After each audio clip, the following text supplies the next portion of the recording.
오늘은 예수를 잡으려 하다. 한번 따라서 고백합시다. 예수를 잡으려 하다. 오래전에 어떤 여성도님이 저에게 찾아왔습니다. 왜? 너무 답답해서 저를 찾아와 상담한 것입니다. 여 집사님이 왜 자기에게는 믿음이 들어가지 않느냐고 목사님 괴로워하고 있습니다. 자기는 다른 사람들보다 말씀을 들은 지 더 오래되었고 자기도 남들처럼 믿음을 가져서 기도도 잘하고 예배도 잘 드리고 찬양도 잘하고 다 잘하고 싶다는 것입니다. 그러나 아무리 애를 써도 믿음이 들어가지 않는데 목사님 어떻게 하면 좋겠냐는 것입니다. 사실 이것보다 더 답답한 노릇은 없습니다. 우리 옆 사람에게 안 그렇습니까? 한번 안 그런 척하고 있죠? 믿음이 좋은 것처럼 하고 있어요. 왜 믿음이 자라지 않을까? 아니 누군들 훌륭한 믿음을 가지고 싶지 않겠습니까? 그러나 어떤 사람은 교회 나온 지 얼마 안 되고 믿은 지 얼마 되지 않았는데도 믿음이 쭉쭉 자랍니다. 성장하고요. 그렇게 이쁠 수가 없습니다. 언어도 달라지고 생각도 달라지고 생활의 변화가 분명합니다. 예수 믿기 전과 믿은 후의 삶의 모습. 하지만 이 여인은 아무리 애를 써도 가장 기본적인 것조차 믿어지지 않는다는 것입니다. 그래서 교회에 와서 앉아있는 것이 기쁨이 아니라 고통스러울 뿐인 것입니다. 언제 끝나나 안 갈 수도 없고 와보니 또 그렇고 너무너무 힘들어 답답한 노릇입니다. 오늘 본문에 예수님께서 초막절에 예루살렘에 올라가셔서 사람들에게 말씀을 전하셨습니다. 하지만 그 말씀을 들은 자들이 다 믿음을 가졌던 것은 아닙니다.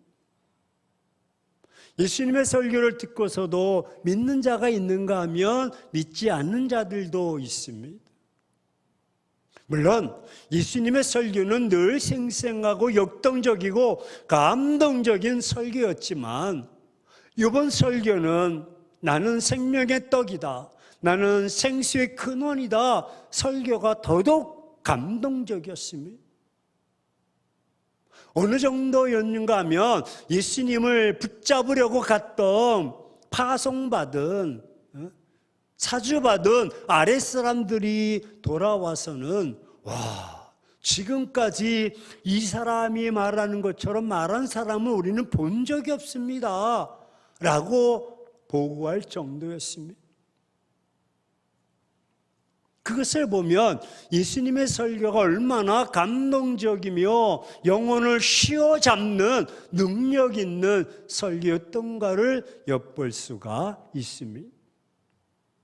지금까지 그런 위력적이고 감동적인 설교는 들어본 적이 없다는 뜻입니다.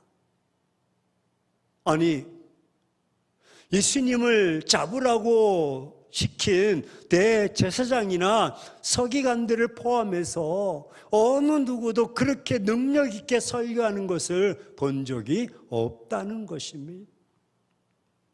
얼마나 예수님의 설교가 위력이 있었던지 잡으러 갔던 자들이 그냥 포기하고 빈손으로 돌아올 정도입니다. 놀라운 것은 그런 능력 있는 설교를 듣고서도 모두 다 믿음을 가진 것은 아니었다는 사실입니다. 믿음을 가지지 않는 자들이 더 많았습니다. 그래서 예수님의 설교가 있은 후 믿음을 가진 자들과 믿음을 가지지 않는 자들 사이에 큰 논쟁이 벌어졌습니다. 이것이 오늘 본문의 배경인 것입니다. 32절을 보면 예수께서 성전에서 가르치실 때 대제사장들과 바리새인들이 예수님을 잡으려고 아랫사람들을 보냈습니다. 보십시오. 예수에 대해서 무리가 수군거리는 것이 바리새인들에게 들린지라 대제사장들과 바리새인들이 그를 잡으려고 아랫사람들을 보내니라고 말합니다. 대제사장과 바리새인은 누구보다도 예수님을 잘 알 수 있는 자들입니다. 왜? 예수님은 그들이 매일 읽고 가르치는 율법에 기록되기를 오시리라 라고 약속된 분이기 때문입니다. 메시아이기 때문에. 그런데 왜 이들은 예수님을 잡으려고 하는 것일까요? 아니, 다른 사람도 아니고 당시 종교 지도자들, 대제사장들과 바리새인들이 예수님을 잡으러 간다면 사람들은 무슨 이야기를 할까요? 그런데 45절, 46절에 보면 보낸 자들이 그냥 돌아왔습니다. 그리고 그들이 그냥 돌아온 이유를 말을 합니다.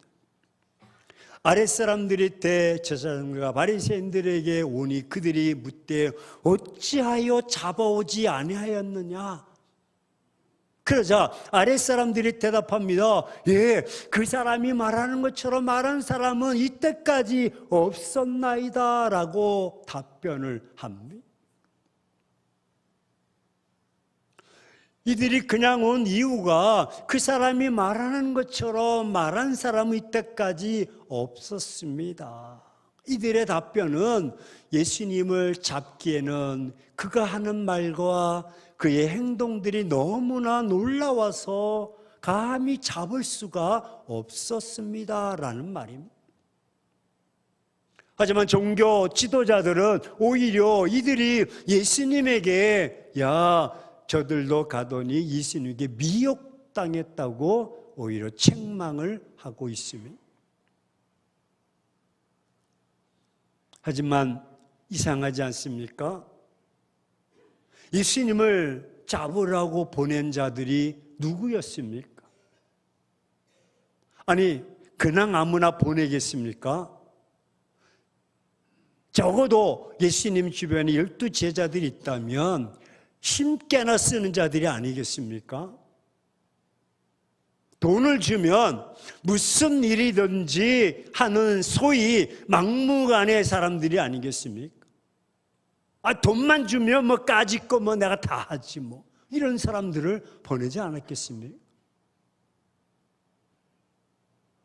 이런 사람들도 예수님의 말씀을 들으며 깨달은 것입니다. 하지만 당시 최고 종교 지도자들이 하나님의 말씀을 전하고 백성들을 살피시는 예수님이 누구신가를 바로 알지 못했다는 것은 아주 이상한 일입니다. 이는 당시의 종교 지도자들이 그들이 보낸 아랫사람들보다도 더 예수님에 대해서 무지한 상태를 드러내는 꼴이 되고 말았습니다. 그럼 대제사장들과 바리새인들이 예수님을 끝까지 잡으려고 하는 속셈은 무엇입니까? 이들이 예수님으로부터 무슨 피해라도 당한 것입니까? 아랫사람들의 답변을 듣고도 포기하지 않는 진짜 이유가 무엇입니까? 우리는 말씀을 통해서 한번 살펴보고자 합니다. 예수님을 잡아오라고 이 산에 들로부터 파송된 아랫사람들이 예수님을 잡지 못하고 빈손으로 돌아온 것입니다. 그러자 산헤드린 대제사장들과 바리새인들이 그들에게 어찌해서 그냥 돌아왔느냐 추궁하는 장면입니다. 이에 대한 아랫사람들이 답변이 나옵니다.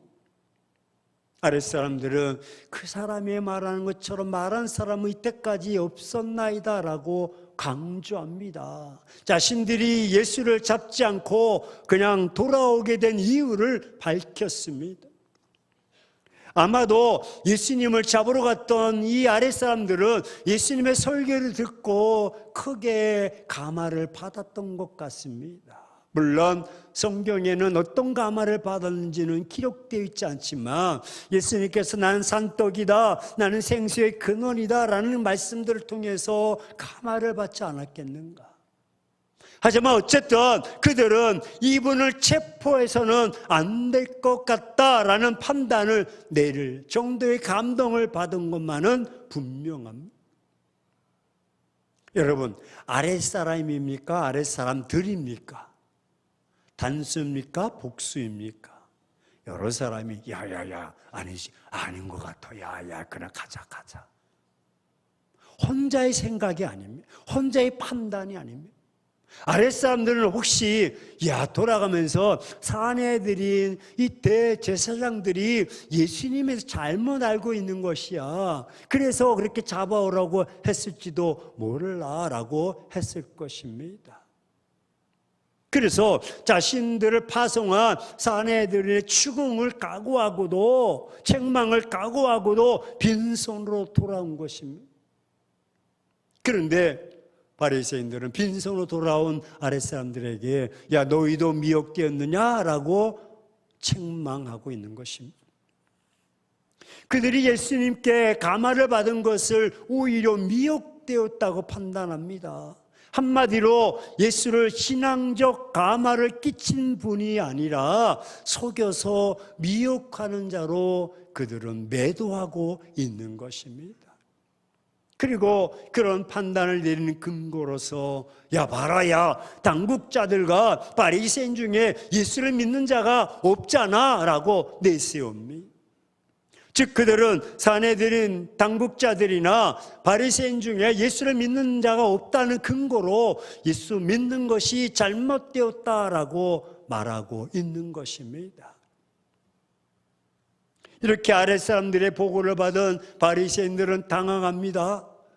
자신들이 보낸 자들이 예수님의 말씀을 듣고 변화된 모습으로 오히려 자신들을 이상한 자처럼 말하고 있기 때문에 그렇습니다. 당신들이 잘못 판단한 것이 아닙니까? 우리가 가서 들어보니 와, 그 사람은 대단한 사람입니다. 아랫사람들의 대답에서 그런 분위기를 짐작할 수 있습니다. 보십시오. 아랫사람들이 대답하되 그 사람이 시작 말하는 것처럼 말한 사람은 이때까지 없었나요?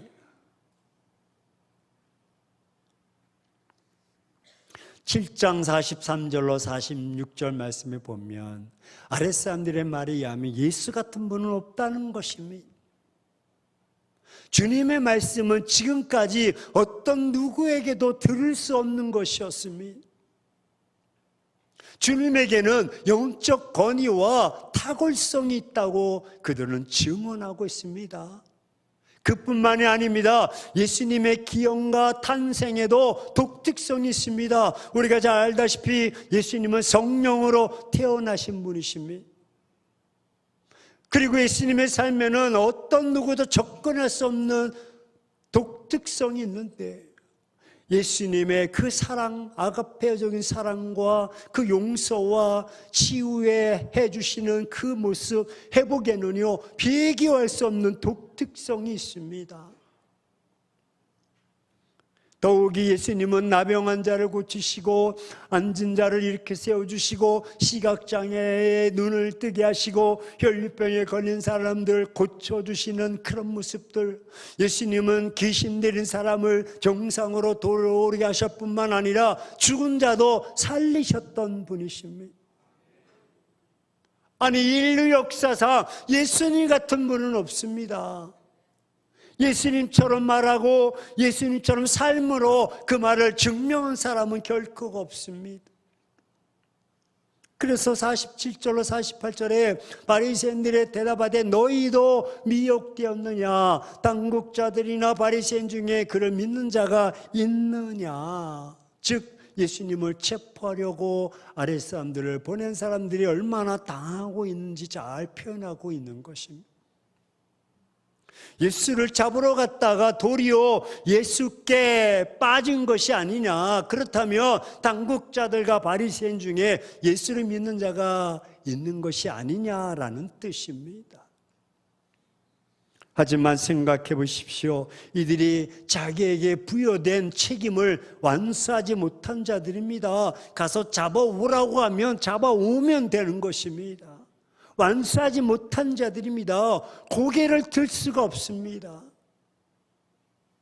지도자들의 말에 순응하지 않았습니다. 그렇다면 일거리를 맡긴 종교 지도자들에게 어떻게 보면 면목이 없습니다. 아이고, 우리가 잡아오지 못해서 죄송합니다. 미안합니다. 다음에 기회를 주어주면 다음에는 꼭 실수하지 않고 우리가 잡아오겠습니다 라고 해야 되는데 그러지 않았습니다. 오히려 이들은 더 당당하게 이때까지 우리가 이런 사람을 본 적이 없습니다 라고 종교 지도자들에게 지금 뺨을 때리듯이 이야기하고 있는 것입니다. 아랫사람들이 성경적 지식을, 율법적 지식을 더 잘할까요? 위에 대제사장과 바리새인들이 더 많이 알까요? 이건 어린아이들도 다 알고 있는 사실. 그리고는 이런 사람을 함부로 잡을 수 있는 사람이 아니라고 당당하게 지금 이야기하고 있는 것입니다. 이들의 대답을 들은 바리새인들은 당황한 나머지 궁색한 핑계를 댑니다. 말씀드렸듯이 48절에 아니요, 당국자들이나 바리새인 중에 믿는 사람이 없잖아.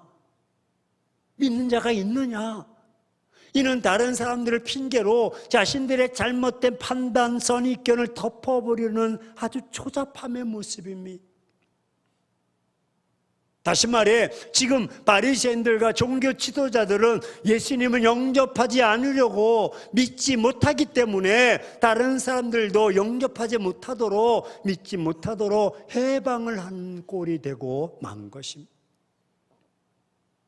조심하셔야 됩니다. 종교 지도자들입니다. 이들은 입으로는 하나님과 율법을 말하지만 실상은 껍데기, 즉 그 안에 하나님이 없는 자임을 여실히 드러내고 있습니다. 그저 율법을 핑계로 예수와 그 무리들을 저주합니다. 오래전에 예수님을 만나 거듭남을 받은 니고데모는 이들의 이런 모습이 율법에 근거한 행동이 아님을 지적합니다. 너희들이 잘못 생각하고 있다. 하지만 종교 지도자들과 바리새인들은 그런 니고데모를 오히려 대적하고 끝까지 예수님을 비하하는데 멈추지 않습니다. 사랑하는 행복한 교회 성도 여러분, 지난 2000년 동안 예수 그리스도만큼 논쟁과 토론의 대상이 된 사람은 없습니다. 여러분들 학과에서도 배웠듯이 예수는 죽었는가 살았는가, 지금도. 또 예수님은 하나님의 아들인가 인간 마리아의 아들인가, 예수님은 초인인가 범인가, 우리처럼 그런 사람인가, 평범한 사람인가, 예수님은 구세주인가 아니면 잘난 성자인가, 예수님은 역사적 인물인가 아니면 우리가 만들어낸 신화적 인물인가. 이런 주제들은요, 예수님 당시에만 있었던 것이 아닙니다. 지금도 계속되고 있는 주제들입니다. 그렇다면 왜 2000년 동안 예수님에 대한 논쟁이 끊이지 않고 계속되는 것일까요? 이유는 아주 간단합니다. 죽은 자에 대한 논쟁은 없습니다. 진리가 아니라면 논쟁하지 않습니다. 그런데 예수님은 지금도 살아계시고 지금도 진리시기 때문에 주님에 관한 논쟁은 아직도 계속되고 있는 것입니다. 우리 주변에는 이런 무리들도 있습니다. 자신도 믿지 않고 다른 사람도 믿지 못하도록 방해하는 세력들이 있습니다. 근데 문제는 이들이 성경을 근거해서 교묘하게 자신들의 이론을 앞세운다는 점입니다. 과거 교회 좀 다녔던 사람들 뭐 안다고, 이런 자들의 겉모습은 아주 훌륭한 신앙인을 가진 자처럼 보입니다. 그래서 종종 사람들은 이런 자들의 보이는 모습과 말에 현혹되기도 함. 그래, 그렇지, 내가 생각해도 그래. 주의해야 될 것은 이들의 입에는 늘 판단과 정죄를 달고 살아갑니다. 어떻게 하든지 예수를 잡으려고 하는 것처럼 교회를 흔들고 지도자들을 흔들려고 합니다. 그래서 말만 하면 교회가 어쩌고 저쩌고, 11조가 어쩌고 저쩌고, 주일이 어쩌고 저쩌고 말이 많습니다.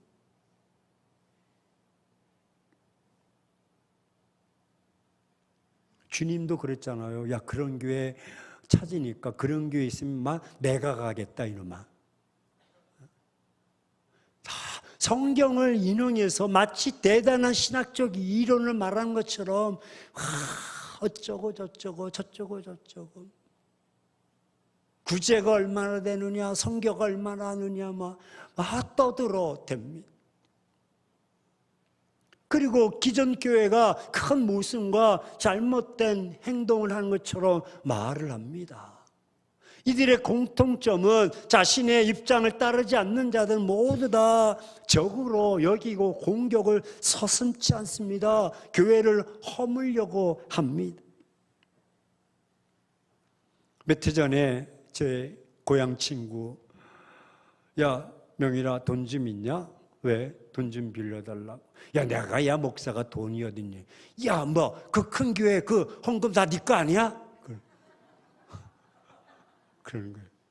야, 너 믿음 좋다. 야, 네 믿음대로 됐으면 좋겠다 내가. 야, 교회는 나는 돈 100원짜리 지금 만지지 않아. 교회는 체계가 이해서. 근데 그 친구는 다 뭐 그냥 최 목사가 다 막 11조 다 막 하는 줄 알고 있어요. 아, 믿음이 좋아. 잘 알지도 못하면서 이렇고 저렇고 뭐 교회가 어떻고 뭐 지도자가 어떻고 말이 많습니다. 성경 조금 안다고 그걸 인용해서 자신의 입장을 말합니다. 자신의 입장을 내세우는 도구로 사용하는 자들입니다. 이들의 목적은 신학적 이론과 신앙적 유익을 세우는 자들이 아닙니다. 이들은 자신의 업적을 내세우며 자신의 이익을 채우는 속셈에 숨겨진 자들입니다. 제대로 알지도 못하면서 떠들어댑니다. 예수님은 이들의 모습을 아시면서 그냥 두십니다. 야, 그냥 둬라. 30절에 그들이 예수를 잡고자 하나 손을 대는 자가 없으니 이는 그의 때가 아직 이르지 아니하였습니다. 때가 되면 이들의 실체가 드러날 것이기 때문입니다. 예수님을 대적하고 믿지 않는 자들, 폄하하는 자들은요, 그 안에 예수를 거부하는, 영접하지 않으려는 자들입니다. 멸망을 여러분 향하여 가는 줄도 모르고 행동하는 어리석은 자들입니다. 이런 자들과 상담하고 이런 자들과 친하면 안 됩니다. 대적해야 됩니다. 상대해서는 안 됩니다. 우리도 물들어 버립니다. 때가 되면 하나님 하신 일에 그들에게도 드러나게 될 것입니다. 그리스도인의 껍데기를 가진 자 중에는 이런 자들이 있습니다. 교회 다니면서도 주변의 교회를 비방하고 목회자를 비방하고 주의 일을 방해하는 자들을 우리 멀리해야 됩니다. 그들과 함께하는 자는요, 함께 망하는 길로 갈 수밖에 없습니다. 따라서 단호하게 이들과 거리를 두고 함께 비방하는 일을 당장 멈춰야 됩니다. 하나님은 이들 위한 때를 준비하고 계십니다. 우리는 오직 믿음의 눈과 그 믿음의 사고 선입견을 가져야 됩니다. 왜? 지금은 심판의 때요, 멸망의 때이기 때문에 이제는 비방을 멈춰야 합니다. 그렇다면 여러분, 저와 여러분, 과거에 비방하고 조롱했던 예수님을 지금 진정 만나셨습니까? 의심하고 불신했던 그 예수님을 만나셨습니까? 세상 사람들이 예수님을 무엇이라고 말하든 간에 여러분 상관하지 말고 내가 만난 예수님, 나에게 산떡이요 나에게 생명의 근원이 되신 그 예수님, 내가 만나고 내가 체험한 예수님, 나의 길을 인도하시고 나를 고쳐주시고 나를 세워주신 하나님, 나를 통해 역사하시고 통치하시는 그 하나님을 내가 만났느냐, 그 주님을 만났느냐, 붙잡았느냐가 중요한 것입니다. 그 예수님을 만나 그 예수님을 붙잡을 때에 내 삶에 웃음이 넘쳐나는 것입니다. 그 예수님을 붙잡고 만나야 내 삶에 기쁨이 있는 것입니다. 그 예수님을 만나야 내 삶 속에서 은혜가 넘쳐나는 것입니다. 이런 예수님과 함께 인생을 날마다 승리하며 살아가시기를 축원합니다. 사랑하는 행복한 교회 성도 여러분, 혹이 내 안에 가라지가 자라지 못하도록 해야 됩니다. 예수님을 잡고 교회를 잡고 지도자를 잡고 질질 끌고 가려고 하는 이런 모습들은 버려야 됩니다. 만에 하나라도 교회와 예수님을 비판하려는 자들의 실체를 알고 깨어 내가 믿음을 지켜야 됩니다. 나를 지켜야 됩니다. 따라서 이제부터 우리는 잘못된 선입견의 신앙의 껍데기를 벗겨 버려야 됩니다. 내 생각도, 내 말도, 내 행동도 말입니다. 따라서 우리는 할 수 있는 대로 자기 나름대로 형성된 그 선입견을 버리셔야 되고 얄팍한 것을 버려야 됩니다. 특별히 우리는 신앙의 영역에 있어서 좀 더 넓은 마음을 가져야 됩니다. 때로는 정확하고도 타협 없는 판단을 내려야 합니다. 하지만 여러분, 어떤 경우에 있어서도 선입견의 근거에서 판단해서 내가 생각, 내 경험 이런 것을 내세우는 일이 없어야 됩니다. 진리의 말씀이 말씀하시며 나의 생각은 언제든지 고칠 수 있다는 겸손하고 열린 마음을 소유해야 하는 것입니다.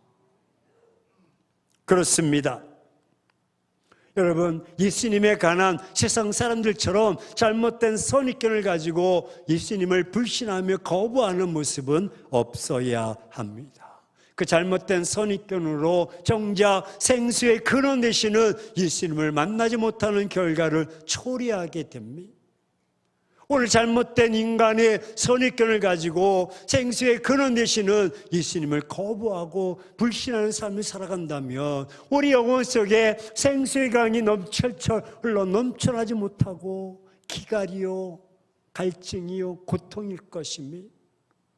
하지만 올바른 신앙관을 가지고 내 생각, 내 언어, 여러분 생수의 근원 되신 예수님을 영접하고 성령의 내주하심을 믿고 살아간다면 우리의 영혼 속에는요 흘러 넘치는 생수의 강이 철철 흘러 넘치게 될 줄로 믿습니다. 기쁨이 충만합니다. 우리 속에 생수의 강이 흘러 여러분 목마른 심령 위에 근원을 적셔 주시는 것입니다. 만족함을 주는 것입니다. 언어도 생각도 바뀌어지는 것입니다. 자, 그러면 결단합시다. 일주일 동안 묵상하면서 이제부터 잘못된 선입견으로 예수님을, 지도자를, 교회를 잡으려고 끌고 가려고 혈안이 되어 여러분 교회를 어지럽게 하지 맙시다. 만에 하나라도 그런 모습이 있다면 기도하십시오. 이제부터 올바른 신앙관으로 예수님을 잡고 질질 끌고 가는 것이 아니라 예수님을 꽉 붙잡고 함께 동행하는 역동적인 믿음의 삶을 살아갑시다. 우리 서로 좌우 사람에게 인사합시다. 예수님을 잡고 끌고 가려고 하지 말고 예수님을 꽉 붙잡고 함께 동행합시다. 아멘이십니까? 우리 옆 사람에게 나 좀 그만 잡고 넘어뜨리지 마. 눈만 뜨면 아무개 집사, 아무개 은사, 아무개 그냥 다발다발 잡고 질질 막 다니지 말고 예수님 붙잡고 할렐루야 주시는 생수의 근원이 넘칠 때 우리 얼굴도 우리 삶도 변화가 될 줄로 믿습니다. 예수님을 잡고 끌고 가려고 했던 자들의 결말은 불보듯 뻔하지만 예수님을 꽉 붙잡고 함께 통하는 삶의 모습들은 형통할 줄로 믿습니다. 이런 삶의 모습이 우리 행복한 지체들 다 되시기를 주의 이름으로 축원합니다.